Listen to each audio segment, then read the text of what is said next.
사도행전 25장 1절에서 12절까지 말씀을 한 절씩 교독하면서 봉독하겠습니다.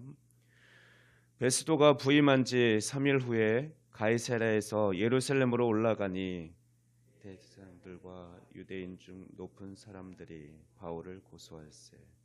베스도의 호의로 바울을 예루살렘으로 옮기기를 청하니 이는 길에 매복하였다가 그를 죽이고자 함이더라.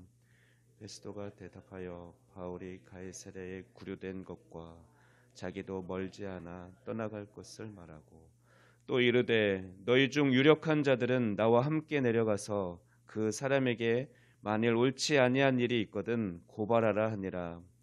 베스도가 그들 가운데서 8일 혹은 10일을 지낸 후 가이사랴로 내려가서 이튿날 재판 자리에 앉고 바울을 데려오라 명하니 그가 나오매 예루살렘에서 내려온 유대인들이 둘러서서 여러 가지 중대한 사건으로 고발하되 능히 증거를 대지 못한지라.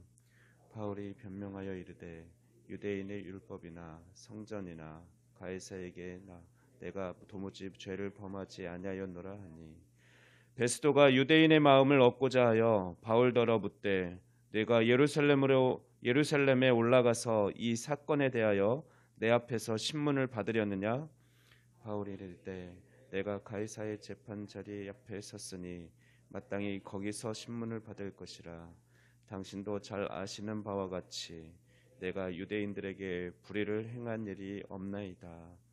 만일 내가 불의를 행하여 무슨 죽을 죄를 지었으면 죽기를 사양하지 아니할 것이나 만일 이 사람들이 나를 고발하는 것이 다 사실이 아니면 아무도 나를 그들에게 내줄 수 없나이다.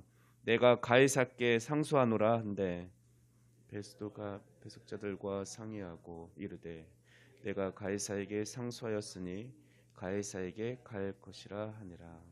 아멘. 이제 앞서 24장에서는 바울은 유대인 지도자들의 고소로 벨리스 총독 앞에서 재판을 받았습니다.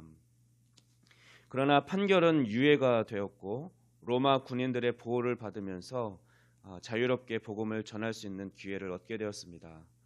만약 무죄로 풀려났다면 유대인들의 손에 살해되었을 것이고 또 반대로 유죄로 판결을 받았다면 사형에 처할 수 있는 어려운 상황이었지만 하나님은 놀라운 방법으로 바울을 인도해 주셨습니다. 이제 오늘 본문 말씀은 그 후 2년이 지나 벨릭스 총독의 후임으로 온 베스도에게 재판을 받는 모습이 기록되어 있습니다. 놀라운 것은 바울을 죽이려고 했던 그 유대인 무리들이 2년이 지난 지금도 여전히 바울을 죽이려고 하고 있다는 것입니다. 오늘 본문 1절에서 3절 말씀을 보면 베스도가 부임한 지 3일 후에 예루살렘으로 올라갔을 그때 당시에 많은 대제사장들과 유대인들 지도자들을 만나게 됩니다. 그들은 바울을 죽일 계획으로 바울을 가이사랴에서 다시 예루살렘으로 이송시켜달라고 요구를 합니다. 4절에서 5절 말씀을 보면 베스도는 정치인이기 때문에 유대인들의 환심을 사기 위해 가능하면 유대인들의 의견을 들어주려고 기회를 줬습니다. 자신이 며칠 후 가이사랴로 돌아가면 그때 너희들이 와서 그 송사한 이야기를 하고 또 문제가 있으면 그를 즉시 예루살렘으로 후송시키겠다고 했습니다. 그러나 베스도가 그들에게서 송사하는 얘기를 들어보니 바울이 죄가 있다는 어떤 실제적인 증거와 내용이 없었습니다. 이것이 바로 6절, 7절 말씀입니다. 그리고 8절 말씀을 보면 바울은 베스도 앞에서 자신의 유대인의 율법이나 성전이나 가이사에게 아무 죄도 범하지 않았다고 그렇게 당당하게 바울은 자신을 변호합니다.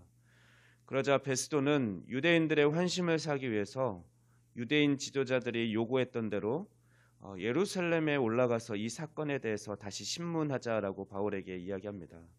그러나 바울은 단호하게 베스도의 요청을 거절합니다.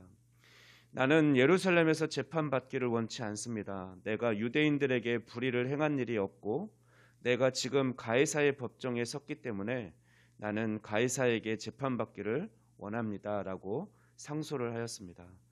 이 내용이 9절에서 11절 말씀입니다. 12절 말씀을 보면 결국 딜레마에 빠진 베스도는 배석 심판위원들과 함께 의논한 결과 다음과 같은 재판 결과를 내립니다. 내가 가이사에게 내 재판을 호소했으니 너는 가이사에게 가라. 베스도 앞에서의 재판은 이렇게 끝이 났습니다. 이번 재판도 유죄도 아니고 무죄도 아닌 상소로 재판이 유예가 됩니다.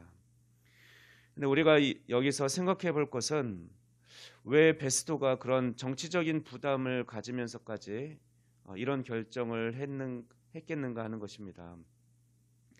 그가 그렇게 결정했을 때 유대인들의 환심을 사기 어려웠을 것입니다. 그리고 그 결과 여러 가지 복잡한 일들이 많이 생겼을 것입니다. 그러나 그럼에도 베스도가 바울의 상소를 받아들인 것은 이 일이 바로 하나님의 섭리이기 때문에 그렇습니다. 즉 이 재판의 재판장은 그 앞선 총독 벨릭스도 아니고 또 그 후임으로 온 베스도도 아니고 하나님이 재판장이 되시기 때문에 그렇습니다. 하나님의 뜻대로 바울이 로마까지도 가도록 상소가 결정된 것입니다. 하나님은 바울이 로마까지 가서 복음을 전하도록 계획하셨고 약속하셨기 때문에 그렇게 신실하게 인도해 주고 계신 것입니다.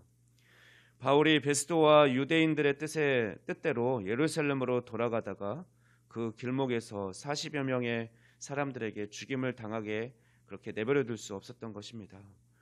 바울은 유죄도 아니고 무죄도 아니고 가이사의 법정에 가야 한다는 것이 이 재판의 결론입니다. 하나님께서 이 재판을 이렇게 인도하시고 판결 내리게 하신 것입니다. 하나님께서 우리의 인생도 이렇게 인도하실 줄 믿습니다. 내가 내 인생을 만들어가는 것 같지만 사실 그렇지 않습니다. 우리 걸음을 신실하게 인도하시는 하나님께서 우리를 친히 인도해 주고 계십니다. 우리는 신실하신 하나님과 함께 천국 가는 길을 여행하고 있는 것입니다. 약속대로 신실하게 우리를 천국 길로 인도하고 계신 하나님을 신뢰하면서 오늘도 감사와 기쁨으로 살아갑시다. 기도하겠습니다. 하나님 아버지 감사합니다. 오늘 바울의 베스도 총독 앞에서의 재판 과정을 살펴보며 우리의 재판장 되신 하나님을 다시 기억할 수 있게 하시니 감사합니다. 세상의 판단에 귀 기울이고 그 기준에 맞추려고 애쓰며 수고하는 인생이 아니라 오직 우리의 영원한 재판장 되신 하나님과 하나님의 나라를 위해 수고하고 애쓰는 복된 삶 되게 하여 주시옵소서. 우리를 신실하게 인도하시는 하나님의 은혜에 감사드리며 우리 주 예수 그리스도의 이름으로 기도 올리옵나이다. 아멘.